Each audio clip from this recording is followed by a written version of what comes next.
ರಾಯಲ್ಪಾಡಲ್ಲಿ ಸೈಯದ್ ಮೌಲಾ ಮತ್ತು ಅವನ ಫ್ಯಾಮಿಲಿಯನ್ನು ಎರಡು ಗಾಡಿಯಲ್ಲಿ ಬಂದು ಒಂದು 7ರಿಂದ 8 ಜನ ಅಪಹರಣ ಮಾಡಿಬಿಟ್ಟು ಕರ್ಕೊಂಡು ಹೋಗ್ತಾರೆ. ಇದು ಒಂದು ಕೇಸು ನಮಗೆ 4/8/2024 ಇಲ್ಲ 4 ಅಲ್ಲ 10ನೇ ತಾರೀಕು 11ನೇ ತಾರೀಕು ಆಗಿರೋದಲ್ಲ, ಕೇಸು 11th ಆಗಿರೋದು. ಸೊ 11ನೇ ತಾರೀಕು ನಮ್ಮ ರಾಯಲ್ಪಾಡ್ ಪೊಲೀಸ್ ಸ್ಟೇಷನ್ ಲಿಮಿಟ್ಸಲ್ಲಿ ಈ ಸೈಯದ್ ಮೌಲಾ ಅಂತ ಬಂದ್ಬಿಟ್ಟು ಅವನು ನಮಗೆ ನನ್ನ ಫ್ಯಾಮಿಲಿಯನ್ನು ಅಪಹರಣ ಮಾಡ್ಕೊಂಡು ಹೋಗಿದ್ದಾರೆ. ಅವ್ರು ಇನ್ನೂ ಲೈವ್ ಆಗಿ ಅವರು ಇನ್ನೂ ಕಸ್ಟಡಿಯಲ್ಲೇ ಇದ್ದಾರೆ. ಅವ್ರನ್ನ ನೀವು ಒಂದು ಸ್ವಲ್ಪ ಕಾಪಾಡಬೇಕು, ನಮ್ಮನ್ನು ದುಡ್ಡು ತೊಗೊಂಡು ಹೋಗ್ಬಿಟ್ಟಿದ್ದಾರೆ ಅಂತ ನಮಗೆ ಕಂಪ್ಲೇಂಟ್ ಬರುತ್ತೆ.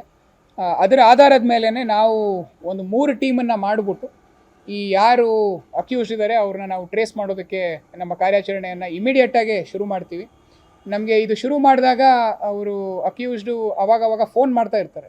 ಫೋನ್ ಮಾಡಿಬಿಟ್ಟು ನೀವು ಈ ಜಾಗದಲ್ಲಿ ದುಡ್ಡು ತೊಗೊಂಡು ಬನ್ನಿ ಅಂತ ನಮ್ಮ ಸೈಯದ್ ಮೌಲಾಗೆ ಹೇಳ್ತಾ ಇರ್ತಾನೆ ಅವನು.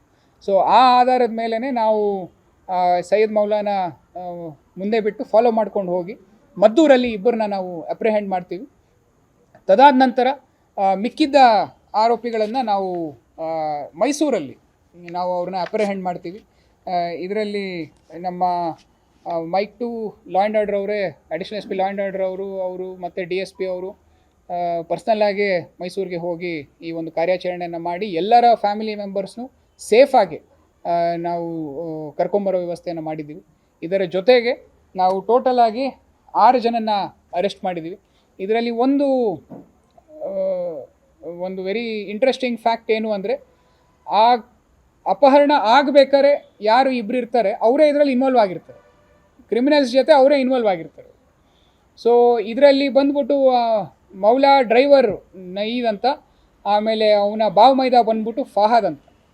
ಇವರಿಬ್ಬರು ಮೈಸೂರಲ್ಲಿರೋ ಒಂದು 4-5 ಆರೋಪಿಗಳನ್ನ ಕಾಂಟ್ಯಾಕ್ಟ್ ಮಾಡಿಬಿಟ್ಟು ಅವ್ರ ಮುಖಾಂತರ ಈ ಒಂದು ಕಿಡ್ನ್ಯಾಪಿಂಗನ್ನು ಪ್ಲ್ಯಾನ್ ಮಾಡ್ತಾರೆ.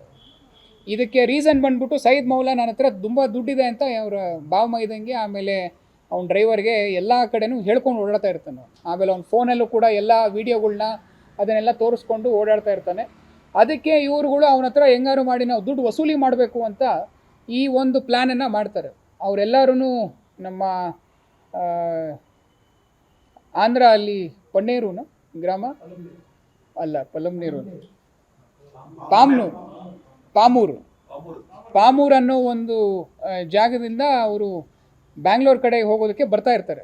ಅಲ್ಲಿ ಯಾವಾಗ ನಮ್ಮ ಬಾರ್ಡರ್ ಕ್ರಾಸ್ ಮಾಡಿ ಈ ಕಡೆ ಬರ್ತಾರೆ, ಆವಾಗ ಈ ಒಂದು ಎಂಟೈರ್ ಪ್ಲ್ಯಾನನ್ನು ಅವರು ರೆಡಿ ಮಾಡಿಕೊಂಡು ಅಲ್ಲಿ 2 ಗಾಡಿ ಮುಖಾಂತರ ಅವ್ರನ್ನ ನಿಲ್ಲಿಸಿ ಅಡ್ಡಗಟ್ಟಿ ಅವ್ರನ್ನೆಲ್ಲ ಕಿಡ್ನ್ಯಾಪ್ ಮಾಡಿಕೊಂಡು ಕರ್ಕೊಂಡು ಹೋಗ್ಬಿಡ್ತಾರೆ. ಅವರು ಕರ್ಕೊಂಡು ಹೋಗಿ ಅವ್ರಿಗೆ ಫಸ್ಟು ಬ್ಯಾಂಗ್ಳೂರಿಗೆ ಹೋಗಿ, ಬ್ಯಾಂಗ್ಳೂರಿಂದ ಮದ್ದೂರಿಗೆ ಹೋಗಿ, ಮದ್ದೂರಿಂದ ಈ ಮೌಲಾ ಮತ್ತು ಅವ್ರ ವೈಫ್ನ ವಿಜಯವಾಡ ಕಡೆ ಕರ್ಕೊಂಡು ಹೋಗ್ತಾರೆ.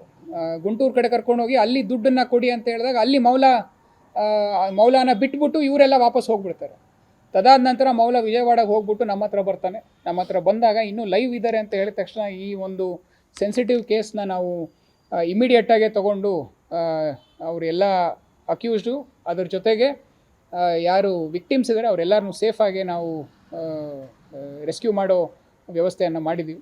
ಇದರಲ್ಲೂ ಕೂಡ ನಮ್ಮ ಟೀಮ್ ಅತ್ಯುತ್ತಮವಾಗಿ ಕೆಲಸವನ್ನು ಮಾಡಿದೆ. ಈ details this case is little confusing. ನಿಮಗೆ ನಾವು ರೈಟಪ್ಪನ್ನು ಕೊಟ್ಟಿದ್ದೀವಿ, ಅದಕ್ಕೇ ನೀವು ಇದರಲ್ಲಿ ಎಲ್ಲ ಡೀಟೇಲಾಗಿ ಕೊಟ್ಟಿದ್ದೀವಿ. ಇದನ್ನು ನೀವು you can go through the details of this case. So all the people involved in this Mysuru case, ಅವ್ರು ಮೈಸೂರಲ್ಲಿ ಇದ್ದವರು ಎಲ್ಲರೂ ಆಚೆ ಅವರೇ, ಅವರು ಯಾರು ಇಲ್ಲಿ ಅವರಿಲ್ಲ. All of them are from ಮೈಸೂರಿಂದ ಇಲ್ಲಿ ಬಂದು ಇಲ್ಲಿ ನಮ್ಮ ರಾಯಲ್ಪಾಡ್ ಲಿಮಿಟ್ಸಲ್ಲಿ ಈ ಒಂದು ಕೃತ್ಯವನ್ನು ಮಾಡಿ ಆಮೇಲೆ ಅಲ್ಲಿಗೆ ಮೈಸೂರು ಕಡೆಗೆ ಅವ್ರು ಕರ್ಕೊಂಡು ಹೋಗ್ತಾರೆ. ಸೊ ನಮ್ಮ ಟೀಮ್ ಮೈಸೂರಿಗೆ ಹೋಗಿ ಅವ್ರನ್ನೆಲ್ಲರನ್ನೂ ಪಿಕಪ್ ಮಾಡಿಕೊಂಡು ಈ ಕಡೆ ಬಂದಿದೆ. ಈಗ ನಮ್ಮ ಪೊಲೀಸ್ ತಂಡಕ್ಕೆ ನನ್ನ ವತಿಯಿಂದ ನಾನು 20,000 ಬಹುಮಾನವನ್ನು ಘೋಷಣೆ ಮಾಡಿದ್ದೀನಿ. ಸೊ ಆಲ್ ಆಫ್ ದೆಮ್ ನಂತರ ಇದಾದಮೇಲೆ I will be handing over the cash to them. So ಒಳ್ಳೆ ಕೆಲಸವನ್ನು ಮಾಡಿದ್ದಾರೆ.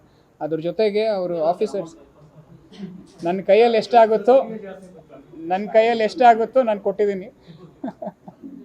ಮಿಕ್ಕಿದ್ದು ನೀವೆಲ್ಲ ಶಾಬಾಷ್ಗಿರಿ ಕೊಡಿ ಸಾಕು, ಅದರಲ್ಲೇ ಹೊಟ್ಟೆ ತುಂಬುತ್ತೆ ನನಗೆ. So so all of them have done a very good job. The entire Mulbagal team, Kolar team together ತುಂಬ ಒಳ್ಳೆ ಕೆಲಸವನ್ನು ಮಾಡಿದ್ದಾರೆ.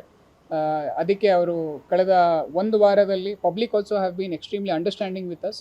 ನಮ್ಮ ಜೊತೆ ಅವರು ಸಹಕಾರ ನೀಡಿ ನಮ್ಮ ಜೊತೆ ನಿಂತಿರೋದ್ರಿಂದನೇ ನಮಗೆ ಈ ರೀತಿ ಕೆಲಸ ಮಾಡೋದಕ್ಕೆ ಸಾಧ್ಯ ಆಗಿರೋದು. ಅದಕ್ಕೋಸ್ಕರ ನಾನು ನಮ್ಮ ಕೋಲಾರ ಜನತೆಗೂ ಕೂಡ ನಾನು ಧನ್ಯವಾದಗಳನ್ನು ಹೇಳೋದಕ್ಕೆ ಇಷ್ಟಪಡ್ತೀನಿ. ನಿಮ್ಮ ವಿಶ್ವಾಸ ಯಾವತ್ತೂ ಕಳ್ಕೊಂಡಿಲ್ಲ ನೀವು ನಮ್ಮ ಮೇಲೆ, ಅದನ್ನು ಉಳಿಸೋದಕ್ಕೇ ನಾವು ಇನ್ನೂ ಬರುವ ದಿನಗಳಲ್ಲಿ ಪ್ರಯತ್ನ ಮಾಡ್ತೀನಿ ಅಂತ ಹೇಳೋದಕ್ಕೆ ನಿಮ್ಮೆಲ್ಲರಿಗೂ ಇಷ್ಟಪಡ್ತೀನಿ.